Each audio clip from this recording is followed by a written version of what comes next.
Otázka je, ako v rokoch, keď som zakladal firmu, tú finančnú, ako som budoval svoje týmy, ako som sa k tomu dostal, ako som to rozvíjal. Žiaľ, nie je časopriestor. A keď som s tou témou začal, veľmi ťažké ma zastavilo, to je to, na čo som vyrástol. Poviem iba pár zásad, ktoré sa dajú zovšeobecniť. Aj na iný druh podnikania, konkrétne. Nie všeobecné. Koľko mám ešte časopriestoru? 8 minút. 8 minút. Koľko je ešte ďalších otázok? Je dobrá otázka. Aké sú ďalšie otázky? Môžeme to osobne potom prejdem. Poviem teda konkrétne v 96. jak to celé začalo.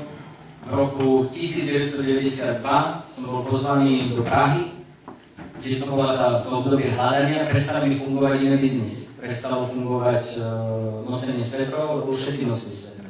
Tak som kupoval kozmetiku a predával kozmetiku v Rakúsku v metre, vybral som si metrokartu, preniesol som na Slovensko, zasoboval som pár takých stánkov, pár potravín.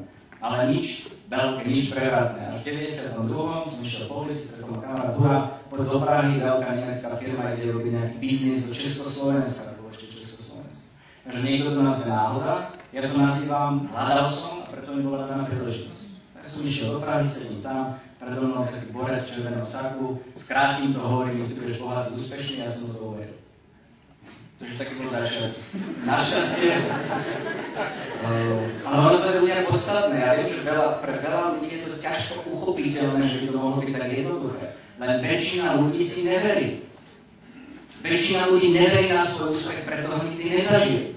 Áno, dnešným pohľadom som bol neskutočne naivný.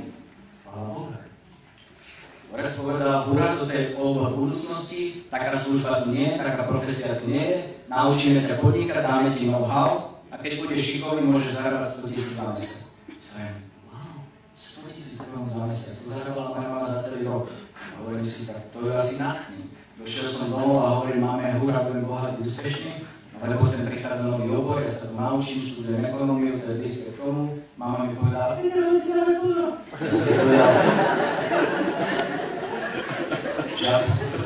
Ale to zažívate aj vy, dojdeš domov s nejakou videou a tvoj rodič, ktorý nikdy v živote nepodnikal, alebo podnikal v inom segmente, ťa úplne zoseká.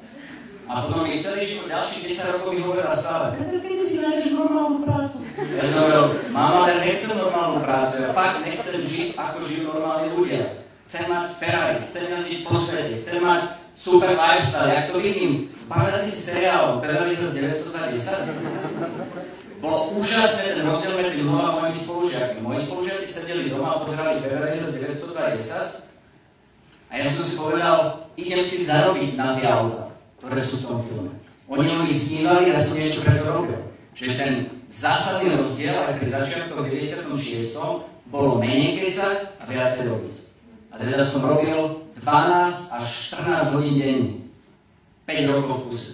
Prvé 2 roky som nepoznal víkendy. Je 52 víkendov, ja som mal 2. 50 víkendov som bol preč. A jednoducho som sa učil v teréne, on the job. Učil som sa financie, učil som sa finančné produkty, učil som sa komunikáciu, psychológiu predaja a tak ďalej. A prečo som aj tak reagoval? Dnes moje podnikanie nie je postavené len na tejto jednej nohe, to nazvem, ale práve vďaka tomu, že som sa naučil široké spektrum znalostí, mi to umožnilo mať ďalších spoločníkov v rôznych firmách a robiť rôzne veci a nechať peniaze pracovať na mňa.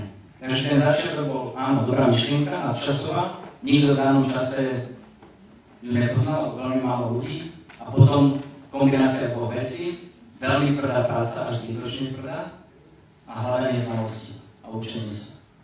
No a potom samozrejme určitá danosť. Čiže ja nemám rád, keď niekto príde a motá ľudí, že a všetci budeme bohatí a šťastní a bude to fungovať a je jednotka síly a ty budeš najlepší.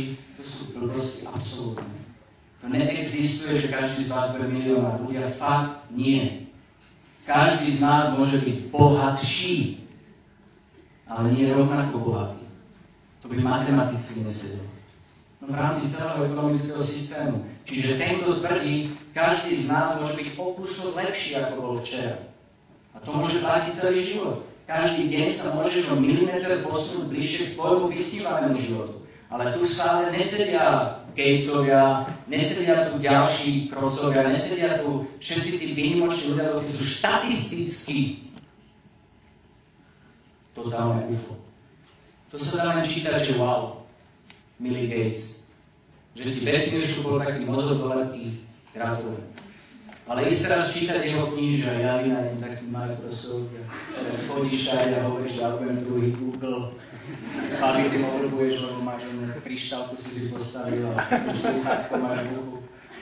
Neverím, možno sa milím, ale zatiaľ sledujem okolo seba, že je to kombinácia znalostí, genetiky a tvrdej práce. A aj genetika hrá svoju rolu.